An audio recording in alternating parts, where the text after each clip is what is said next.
Blessed love, one of the reasons why food is only 3% of your total health and wellness is because you have 33 human needs plus, meaning you have over 33 human needs.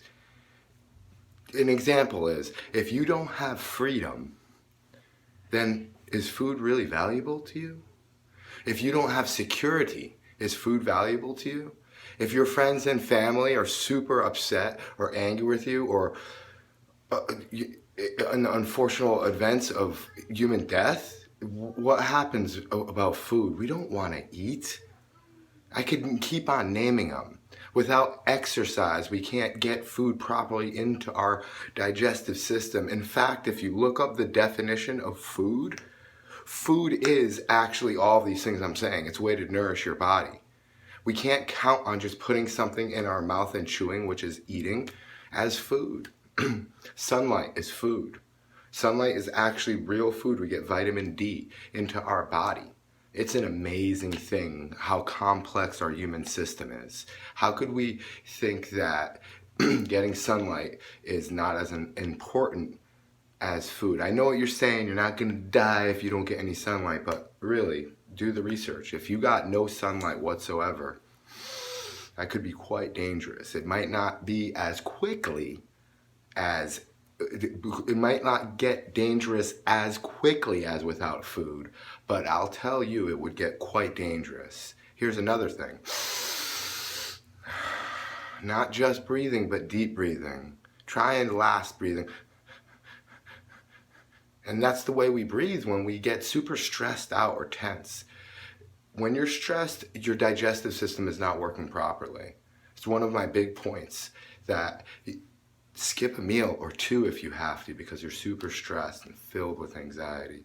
In fact, going 12 to 18 hours in between eating times is a great way to give your stomach and internal organs, your intestine, some rest.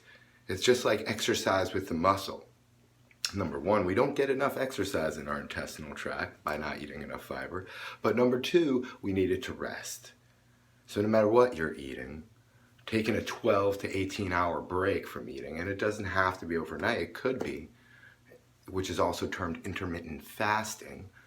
And if you have enough guidance, someone watching over, you could go 1 to 3 days not eating any food. If you have someone watching over you so you could rest psychologically, physiology, like physically, you could rest in all these different ways, mentally. Don't even read a lot when you're fasting, you want to rest. But that's probably not for a lot of people. My point is, please people, realize food is 3%, or excuse me, eating, because food is all of it. Food is all 33 plus needs. Words are very specific with their meaning. If you look up the word food, you'll see 3 or 6 different meanings. Three different meanings with subcategories. And you'll see that food is all the things I'm talking about. It's love, it's gratitude. When we're not grateful, do you think we're really at our highest level of health? You can't possibly thrive. When you have purpose and a mission in life, it actually could lift up the other 33 human needs so much. It can help us so much. It's a great example is when people don't necessarily eat that well. A lot of the centurions or people living to over 100 independently, they actually, some of them don't have the best diet. They include sometimes alcohol every day, which is a protoxylamic toxin. It's quite toxic to our body, to our cells. But still, because of the purpose, and there's other benefits. It's not that simple as saying something is good or bad. They have other benefits. For instance, I'm dropping one more little huge secret on you. That's in my books, in my nutrition book. You gotta get it. It's gonna clear everything for you. But listen, one big secret, another big secret is understanding that sugar is not bad. Don't demonize one food or one category, one class of nutrient. Sugar is a class of nutrient. It's a carbohydrate. Within carbohydrates, you have sugar, which is a simple sugar, and then you have the complex, excuse the beeping, it'll go off in just 1 second. You have the complex carbohydrate, I hope you could hear past that beeping.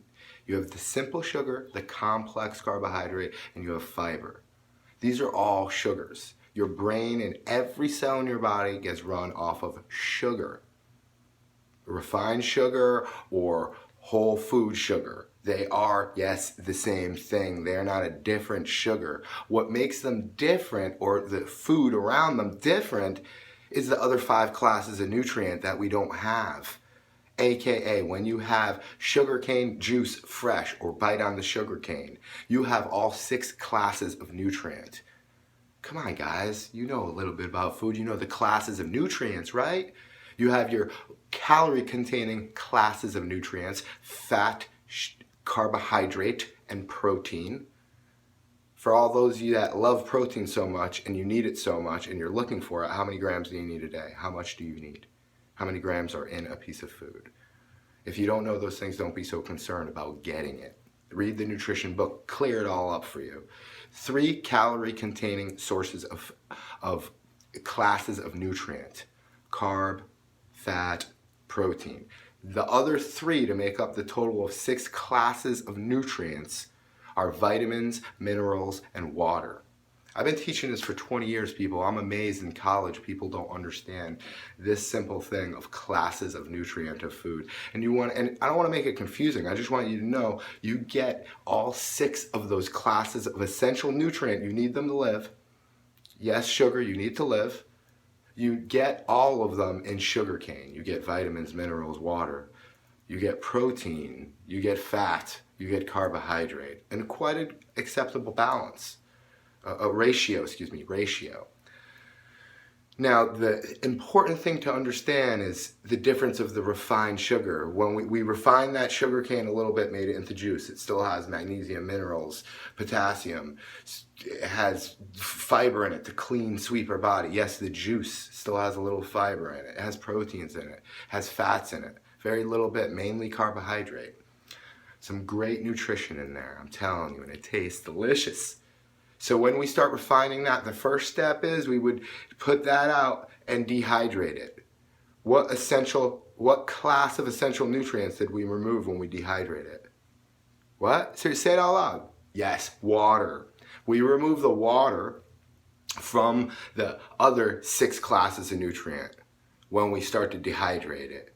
And we also are going to start to lose quite a few minerals and vitamins from that. And then when we refine it further and start making it a crystal powder or a clear liquid like corn syrup, then we're going to remove the protein and the fat to make sure it's just a pure form of carbohydrate. You get all the rush of that nutrient without all the other 5 essential classes of nutrients. Also worth mentioning is that you lose out on the phytonutrients. There's over 10,000 phytonutrients in an apple, for instance. A lot of them we've studied, a lot of them not. But things like resveratrol, you might have heard of because it's in wine, also grapes. And it helps to prevent reverse heart disease. We have anthocyanins in purple containing fruit like acai, blueberries, blackberries, purple carrots, purple yam. Amazing foods we have here that you could try out. So many different fruits and vegetables and whole foods to keep your diet full of variety and things like anthocyanins, like these purple compounds that prevent heart disease and reverse them, with taste and flavor. So you get the carbohydrate, you get the fat, you get the protein, and you get the vitamins and minerals and water.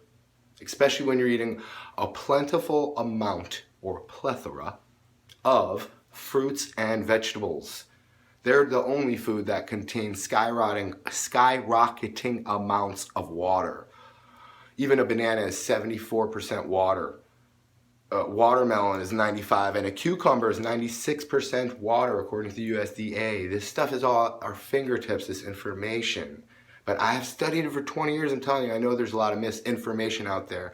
One of my students in college said the misinformation that was making me suffer and killing me was all gone after your class. The information set me free. Please invest in yourself. Tell me, what can I do to get you to invest in yourself? You've heard all this. You stayed with me so far. Get a book. Go to healthin10minutes.com and get one of my books, ogfit.com. You are the world's greatest.com. I'm here for you. If you fail, oh, I think I said that wrong. Yes. No. OG Fit fails. I fail if you don't succeed. I need you to succeed for me to succeed. OG Fit success depends on yours, and I want to spread this around the world. 10 minutes, super fitness, clear up the misinformation about nutrition so we could all feel good and not have such strict diets. Come join me for the revolution. Join the OG Fit family. Call me if you need to. Email me. All my information is there, social media. You just give me a link. Tell me what I can do to get you on it, on this program. Watch my videos. Invest in my programs. They're amazing. Thank you.